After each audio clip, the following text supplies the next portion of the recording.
Abigail. I have another story to share, and this is a story that was told by my grandpa Considine. I'm telling it today because today, April 25th, is Grandpa's birthday. He would have been 94 years old today. And here's a story he reported in his autobiography. It's about his grandpa. So my grandpa was a strong man, and he says that his grandpa was a really strong man. The most thrilling story about this man among men, Grandpa Considine, occurred years after my parents were married and had 3 sons. It was right after World War II in 1918 when my parents were farming near Chadwick, Illinois, 30 miles east of Clinton, where Grandpa lived. It was the winter of the great influenza epidemic when thousands of people across the United States and the world were stricken and died of the dreaded disease. Historical statistics tell us that 550,000 people died in the U.S. of influenza and 20 million throughout the world. Twice that got sick. A combination of high fever, diarrhea, and dehydration left the victims so weak they could hardly move, and with no strength to even get out of bed. My parents had survived most of the winter without getting sick. It probably came from my school because my brothers were the first to get sick. Confined to bed, they were lovingly tended by Mother for several days until she too became ill, and Dad had to take care of the chores, cut the wood, keep the fires, do the cooking, and nurse his entire family. It only took a few days before the disease struck the now exhausted man, and the family lay dying, with no food and a house getting steadily colder. Even the livestock were suffering from lack of care.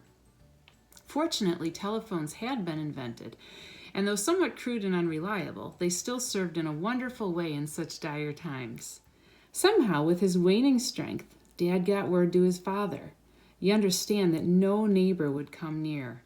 Not only were many sick themselves, but everyone was in terror of this dreadful, contagious, and often fatal disease. Doctors were sick themselves or overworked in the towns, and no one had the time or the heart to travel the muddy, rutted roads out to the suffering countryside. But Grandfather had gotten the message his son and his son's family was dying. How I wish I knew what he said to Grandma and what she said to him, but I don't. Did she encourage him or try to dissuade him from going? What was his goodbye to his dear Jenny like as he set out to face the influenza and try to save his dear ones? I always envisioned Grandma giving him some of her wonderful graham bread and some soup to take along, but no one ever told me for sure. What they did tell me is that he walked over 30 miles on terrible roads in late winter to do what needed to be done. Remember, my Considine grandparents were not rich and owned neither car nor even a horse and buggy. It was near night when he arrived. The house was cold, and my parents and brothers were delirious with fever. Those mighty arms that could chop logs like they were kindling, chopped wood and started roaring fires. The house warmed, food was heated, and with great tenderness he, one at a time, held his daughter-in-law, his son, and his grandsons in his arms and gave them hot soup. He put cool compresses on feverish brows, changed soiled bed linens, and helped them to the toilet chair in the now warm living room. With great respect, he carried my mother, ever the perfect lady, to the chair in her nightdress, put another chair for her to lean on for support, and left her to privacy, only to come back and tenderly put her back to bed when she called. It was now late, but cows with full udders and empty stomachs needed attention.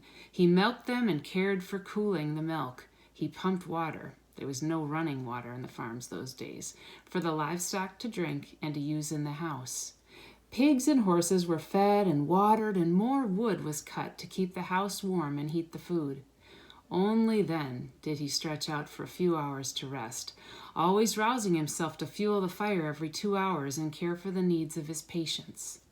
I gather from my folks' tales of those days that he seemed to be near Superman, with the world's kindest heart taking care of them. With no thought that he might get the disease, he cared for them for nearly 3 weeks as their sick bodies yielded to his loving care and started to grow well. How he did all the chores, cut the wood, did the cooking, even baking bread and the laundry. He had to pump water, cut the wood to heat it, scrub the clothes and bedding on a scrub board, and dry them on racks by the heating stoves. We'll never know how he did it. But he did it, and only when Dad was strong enough to get around and do the chores did he go back to his Jenny. The days before he left were busier than ever.